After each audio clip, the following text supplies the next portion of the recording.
welcome to today's Los Blancos podcast. Today we'll be discussing the Chelsea game. In our final pre-season game, we win 2-1, which, I don't know if the result we didn't really care about, but it was a performance very much needed because, two games, two losses, two not very good performances in the previous two pre-season games, and so to end on a high note is quite promising. Now, going into this game, I don't know how confident I was, but it's definitely Chelsea who aren't a great side at this current moment in time, and I think the game reflected that, which is why I was maybe not sure about the result because of the fact that, Chelsea are Chelsea at the end of the day, and so I don't know if it was more due to us being good or Chelsea being bad, because on a lot of occasions it just looked like Chelsea were just totally problematic at the back. They didn't have any sort of structure, and it looked like so easy to cut through them. So what are your thoughts on the game as a whole and Chelsea's defence? Yeah, I believe that they gave us so many chances. They made it easy for our fast attackers to get in behind and create chances. I believe we could have done better putting away those chances, but we messed up a lot on these one-on-one occasions at these opportunities when we were through on goal. But other than that, I think that we were finally better. I think we were a bit more cohesive. I think the structure was a bit better. The defense was better, except for the goal. So this is all around a better performance. 100%, and I think the attack, we created a lot more chances, whether that was to do with Vinny, and let's start there. I think it was very obvious to me that Vinny is completely ready for the season to begin. I saw that a little bit in the Barcelona game, but he did need some more game time to get that touch right, get all of that synced up to match performance. But I think in this game, he had a really good duel with Reece James, and I thought both of them played really well. I thought Reece James had the better of Vinny in some duels, but also Vinny had the better of him. So I thought Vinny looked really ready for the season to begin, and obviously no less than when he gave that Trivela assist to Brahim Diaz, which was perfect. It was a perfect ball to the point where it was behind the defenders, but the keeper couldn't get it, and that's the type of thing where you see if he's not match ready, that goes straight to the keeper, or he doesn't clear the first man or something like that. And so for me, it's evident that I think Vinny is completely ready for the season to begin. And I think you can also include Brahim Diaz and Arda Güler in that combination too. I think those three for me have looked really impressive in pre-season. I've enjoyed watching them three, and I think those three definitely deserve to get those minutes in the first few games of the season. So I'm very happy with those three, and especially in this game, I'm very happy with Vinicius Junior for a really nice performance to give us some confidence going into the season. So yeah, what were your thoughts on Vinny's performance? Yeah, I have to agree with your point there. I must mention that I would really love to see more of Vinicius and Arda Güler playing together. Because I believe that they can complement each other from opposite flanks, or complement the striker from opposite flanks. I think it's something I'm looking forward to seeing this season. But Vinicius, I believe that one thing I was concerned about this season is we have a lot of fast attackers. Like, how do we get the best of maybe Kylian Mbappe as well? But after looking at Vinicius' performance tonight, not just Vinicius, but Rodrigo as well, I'm seeing that both players are willing to pull a bit wide and chop deep to make that final pass behind the defense, and that's something I would love to see a bit more, because had it been maybe Mbappe playing, I believe that we would have been so much more dangerous. So I'm looking forward to seeing how that goes.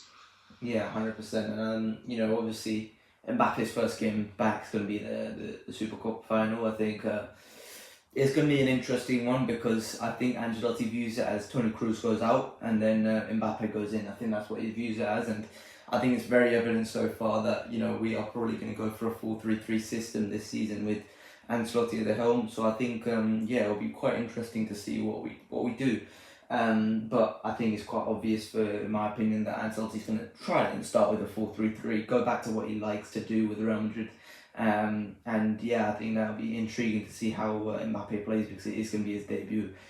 He hasn't played a single game in pre-season, and obviously Yesterday was his first day of training, so it's going to be very interesting with Mbappe.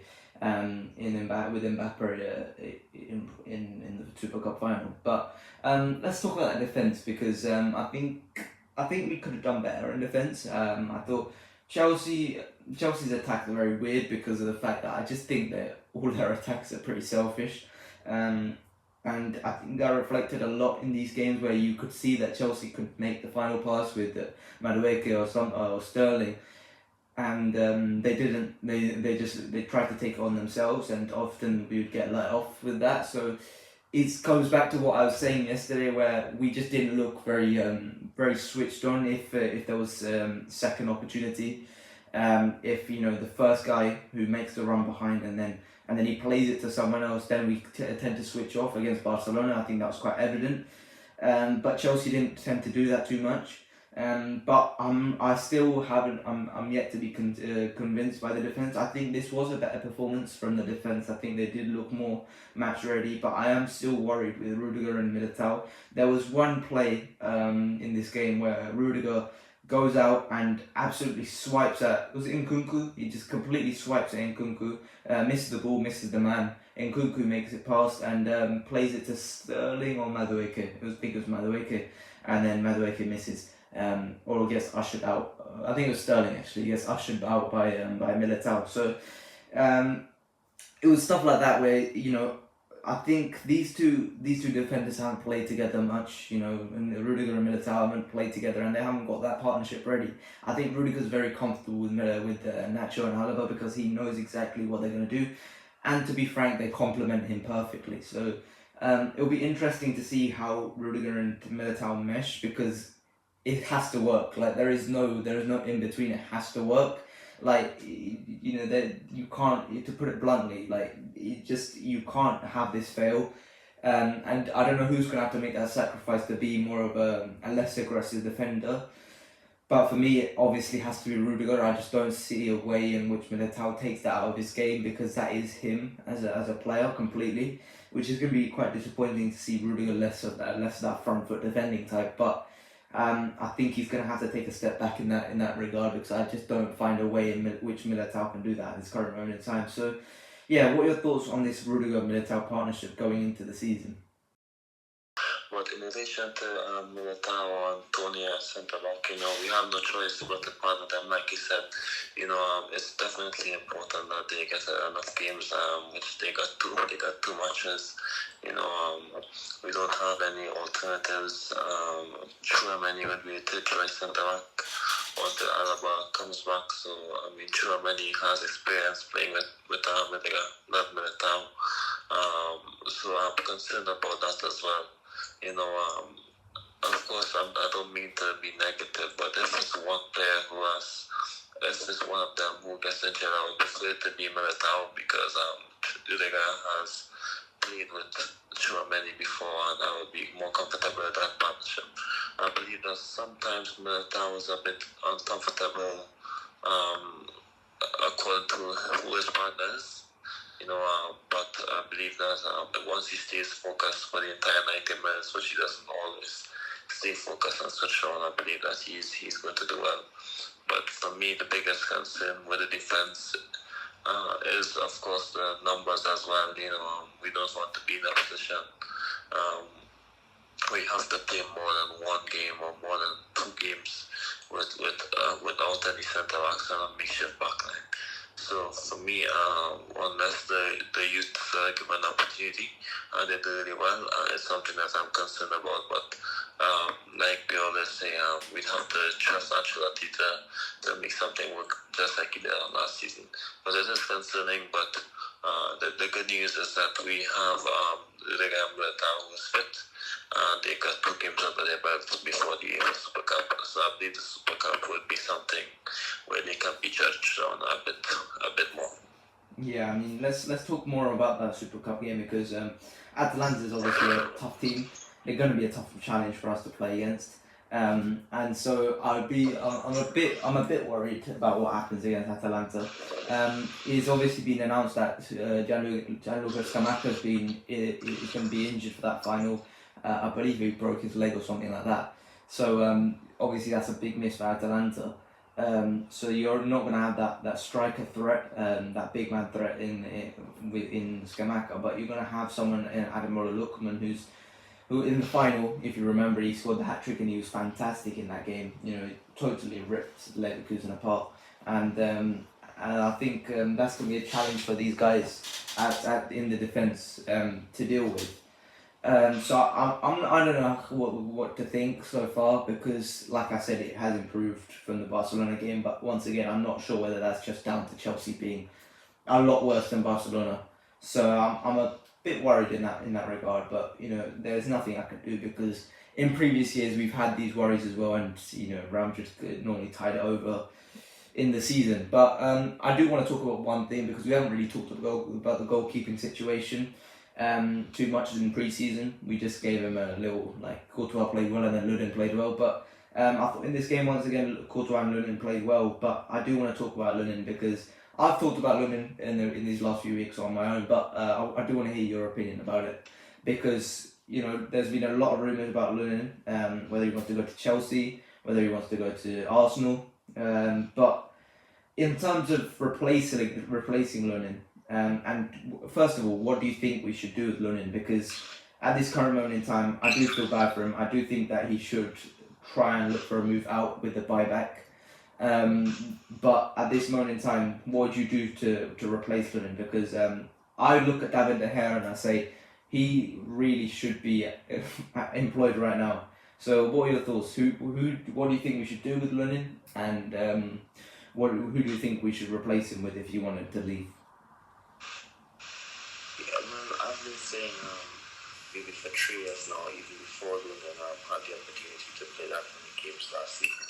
I've been saying that Lunin should leave and get first team opportunities, because Team Courtois is not going to slow down anytime soon. He's not going to have a big drop off. Even if he starts dropping off this season, it's not going to be a big drop off. It's similar to Mane and Neuer. His performances and his athleticism is dropping off, but it's not that big for us to say, you know what, let's start this thing and vigilant. You know, so I think it's something similar to that for Lunin.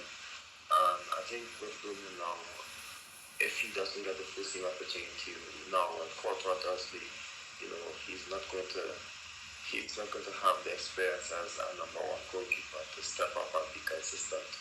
You know, so for me, I've always been saying that Lunin should leave with a buyback clause. Even before last year, when he had this incredible year, I was more convinced that this is now the opportunity he should take to maybe go to another team and be a number one.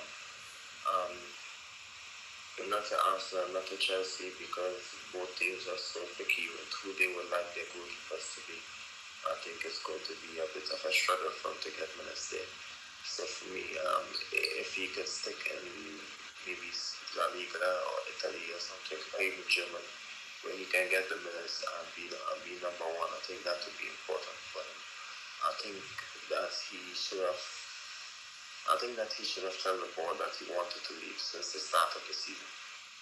You know, so that he can find a new club where he's going to play consistently. So it's not just last season I've been saying that he should leave because he's a talented goalkeeper. Remember, he was a world champion at the under 20 level. Even in 2019, I believe, when he just signed for Madrid, one of the best. Well, he was touted as the best young goalkeeper in the world at his level, at his age bracket when he signed for Madrid. So I believe that his signing was a success, because he eventually replaced Courtois and became the number one for one season when he was injured. So I believe that we signed both Lunin and Courtois in the same year, and both have gone on to be a success of the club. So for me, he should leave. I don't know which particular club he should go to, and that's only because I haven't really analysed which team is the goalkeeper, how every goalkeeper performs. So it's a bit of a tricky one for him, but if he wants to get better and get 15 minutes and let team spot in his national team, I believe that he should leave. Because if Courtois leaves in 3 years and he's a backup for 3 more years, Madrid is going to at least try and sign another goalkeeper. Like, for example, Ederson wants to leave City. If Courtois leaves Madrid now, I think Madrid is going to go after Ederson, if I'm being honest. So I don't think he is the main number one, or he will be close to being the main number one unless he gets 15 minutes, I say. So when the opportunity at Courtois does leave, we will have a number one in there where we can assign if he's doing well away. And in terms of his replacement, I mean, Kepa is open to accepting a backup position. He's a player that I like, a goalkeeper that I like. But with Kepa as well, I would also like to see him get a number one jersey elsewhere because he's definitely a talented goalkeeper.